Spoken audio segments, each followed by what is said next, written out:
안녕하십니까. 지난 한 주간 있었던 광명시 소식을 전해드리는 시민과 함께 도약하는 광명입니다. 먼저 첫 번째 소식입니다. 광명시가 살기 좋은 아파트를 만들기 위해 올해 9억 5천만 원의 예산을 들여 관내 아파트 21개 단지에 26개 공동주택 지원 사업을 실시합니다. 공동주택 지원 사업은 주택법에 의해 사용 승인 후 13년이 지난 공동주택 단지 내 공용시설물의 개수, 보수 등 관리 업무에 소요되는 비용의 일부를 시에서 지원하는 사업입니다. 이에 따라 시는 유통합관제센터와 함께 지난해 대비 약 30% 늘어난 9억 5천만 원의 예산을 들여 보다 안전한 아파트를 조성하기 위해 공동주택 지원 사업을 실시합니다.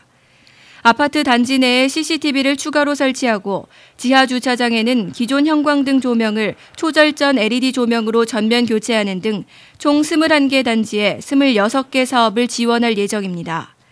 시는 2008년부터 2012년까지 약 60억 원의 예산을 들여 어린이 놀이시설 정비, 부설 주차장 증설, 도로 보수 등의 사업을 실시해 시민들로부터 좋은 평가를 받았습니다. 시 관계자는 앞으로도 매년 지속적으로 공동주택 지원 사업을 시행해 광명 시민의 경제적 부담을 줄이고 단지 주거 환경을 개선하는 등 입주민의 삶의 질 향상을 위해 노력하겠다고 밝혔습니다. 지난 1월 철산로 56부지에 철산 3동 주민센터가 개소한 데 이어 나름 청소년 문화의 집과 광명시 자원봉사센터도 잇따라 개소식을 가졌는데요.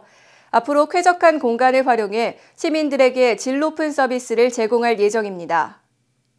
철산로 56에 위치한 철산 3동 주민센터와 철산 도서관 및 공공업무시설은 광명 시민을 위한 문화예술교육지원센터입니다. 지난 7일에는 광명학습지원센터가 개소해 청소년들을 위한 진로적성 학습 코칭과 부모 학생이 함께 참여하는 프로그램 등을 운영하고 있습니다. 광명학습지원센터는 올해 질 높은 맞춤형 진로적성 서비스를 확대 제공하고 온 오프라인으로 다양한 교육 프로그램을 관내 학부모와 학생들에게 제공할 방침입니다.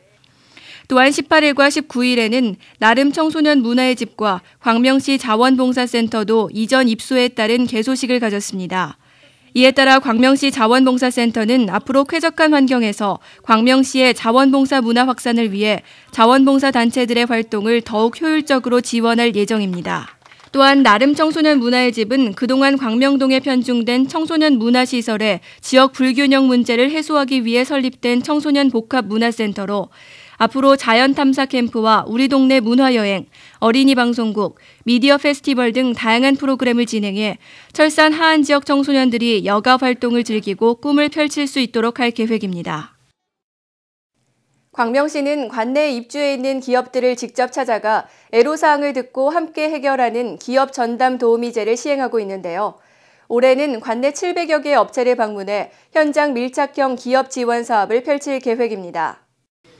지난 18일 광명 SK테크노파크 운영위원회 간담회가 개최됐습니다. 이날 간담회에는 양기대 시장을 비롯해 SK테크노파크 운영위원회 임원과 관계자 등 40여 명이 참석한 가운데 업체 운영에 대한 의견 교환과 애로사항을 직접 듣고 해결 방안을 고민하는 시간을 가졌습니다. 업체 관계자들은 소화 배수 펌프 운동장의 인조잔디 설치와 SK테크노파크 뒤편 강남 도시순환고속도로 교각 주변 공원 설치를 요청하고 석수역 철산역 연계버스 증편 등을 제안했습니다. 간담회를 마친 후 양기대 시장은 공장을 방문해 생산 현장을 돌아보며 근로자들을 격려하고 구내 식당에서 오찬을 가졌습니다. 이 자리에서 양기대 시장은 앞으로도 산업 현장을 직접 방문해 실질적으로 도움이 되는 실용정책을 지속적으로 펼치겠다고 밝혔습니다. 시는 지난 2012년 10월 31일부터 11월 17일까지 덕안로 주변의 소음 측정을 실시했는데요.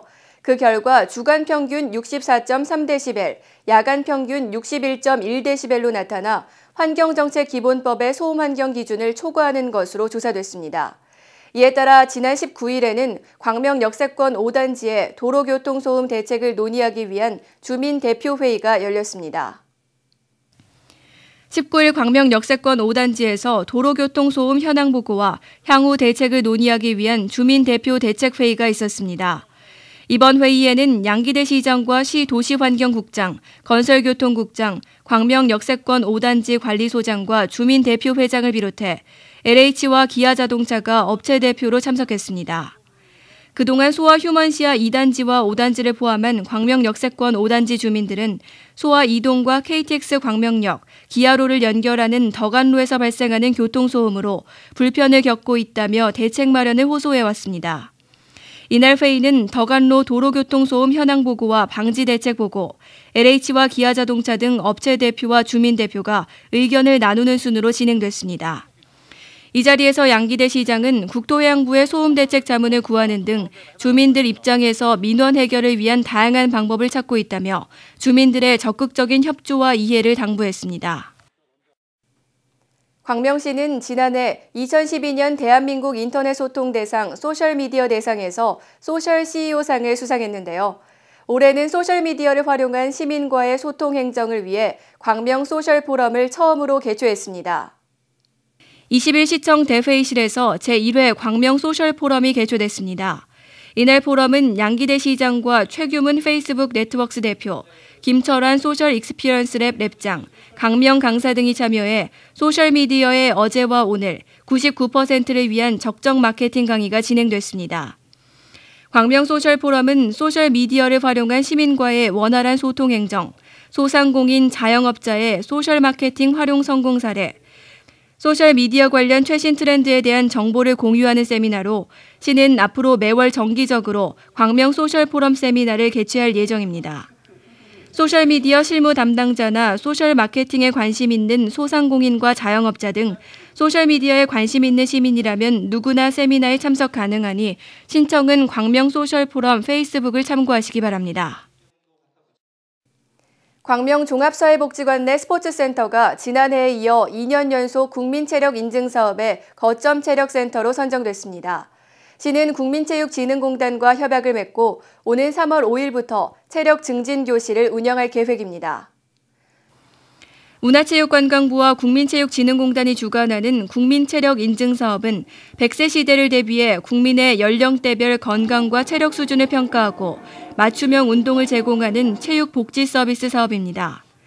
시는 지난해에 이어 올해에도 사업기관으로 선정돼 국비 1억 5천만 원을 지원받아 운동처방사 2명과 측정요원 2명을 채용하는 등 적극적인 지원을 아끼지 않을 계획입니다.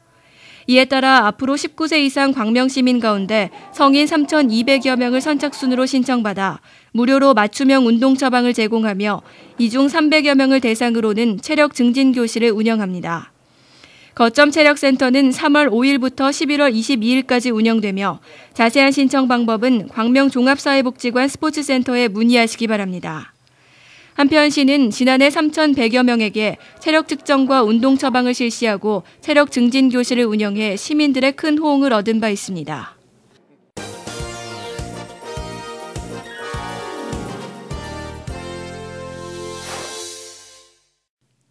그동안 도서관 같은 교육 문화시설이 멀리 있어서 이용이 불편했던 철산동과 광명동 주민들도 이제는 가까운 곳에서 교육문화 프로그램을 즐길 수 있게 됐는데요. 바로 지난 12월에 완공된 철산 3동 주민센터와 철산 도서관 및 공공업무시설입니다. 시민을 위한 전국 최초의 다기능 복합 공간이기도 한데요. 앞으로 광명 시민들의 평생 배움터로 자리 잡을 전망입니다. 그럼 철산 3동 주민센터와 철산 도서관 및 공공업무시설로 함께 가보시죠.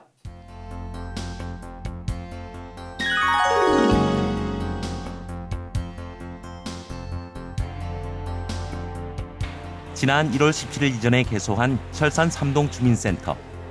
이번 센터 이전으로 시민들에게 더욱 쾌적하고 편안한 환경과 서비스를 제공하게 됐는데요. 지하 1층에는 체육교실과 문화교실, 지상 1층에는 민원실과 복지상담실, 휴게실, 2층과 3층에는 대회의실과 체력단련실이 마련되어 있습니다. 이곳에는 주민센터와 함께 도서관도 들어설 예정인데요. 먼저 3월 11일 개관을 앞두고 있는 철산 도서관을 소개합니다. 철산 도서관은 약 10,000제곱미터 규모로 초현대식 만모수형 건축 양식으로 지어졌습니다. 지하 1층과 2층에는 주차장이 있고요. 지상 1층에는 아이들을 위한 어린이 자료실, 2층과 3층에는 종합 자료실, 동아리실, 휴게실을 갖추고 있습니다. 또 4층에는 디지털 자료실 외에도 문화교실을 따로 만들어 영화 상영, 독서 교실, 인형극 등 다양한 문화 행사를 진행할 계획입니다. 5층에는 시민들이 자율적으로 공부할 수 있는 열람실이, 6층에는 식당과 매점, 다목적 강당 등 다양한 시설이 준비되어 있습니다. 지난해 철산도서관은 시민들로부터 미리 희망도서를 신청받았습니다. 이에 따라 이미 도서관 안에는 신간도서와 아동도서, 기본서, 스테디셀러 등 도서 3만여 권과 비도서 1천여 점이 구비되어 있다고 하는데요. 다음 달 초 전자도서관 시스템과 각종 편의시설을 갖춘 철산도서관이 개관하면 단순한 학습 공간이나 독서실 역할을 벗어나 철산동과 광명동 주민 10만 2천여 명의 친근한 문화사랑방으로 자리 잡을 것으로 기대됩니다. 광명시 철산도서관은 광명시의 한 중심에 건립되는 대규모 공공도서관으로서 다양한 세대의 요구에 부응하여 지식정보 서비스를 제공하고 폭넓은 문화를 향유할 수 있는 교육문화 정보센터로서 역할을 다할 것입니다. 지역 주민이 언제나 편리하게 이용할 수 있도록 최선을 다해 운영할 계획입니다.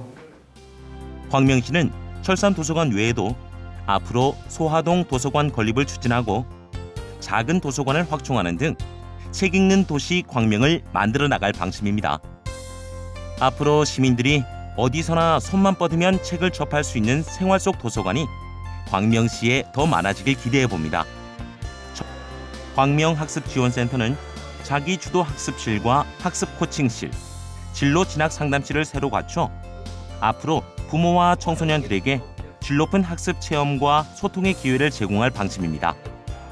또 청소년들이 미래를 설계할 수 있도록 돕는 진로 코칭 등 공교육을 강화하는 지원 사업도 펼칠 계획입니다. 지난 2월 1일 평생학습원에서 이곳으로 이전해 18일 이전 개소식을 가진 광명시 자원봉사센터는 앞으로 쾌적한 공간을 활용해 자원봉사단체들의 활동을 보다 효율적으로 지원할 예정입니다. 이 밖에도 청소년 복합문화센터인 나름 청소년 문화의 집도 이곳에 새롭게 문을 열었는데요.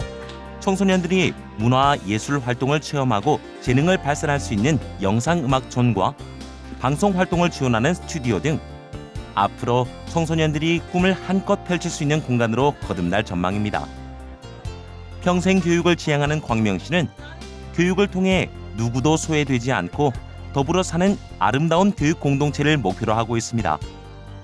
앞으로 철산 3동 주민센터와 철산 도서관 및 공공업무시설이 광명의 대표적 문화예술교육지원센터로 자리매김하길 기대하며 시민 여러분의 많은 이용 바랍니다. 전기요금이 인상된 지 한 달이 지났습니다. 전기를 아끼려면 안 쓰는 가전제품 플러그를 뽑아놓는 것도 하나의 방법인데요.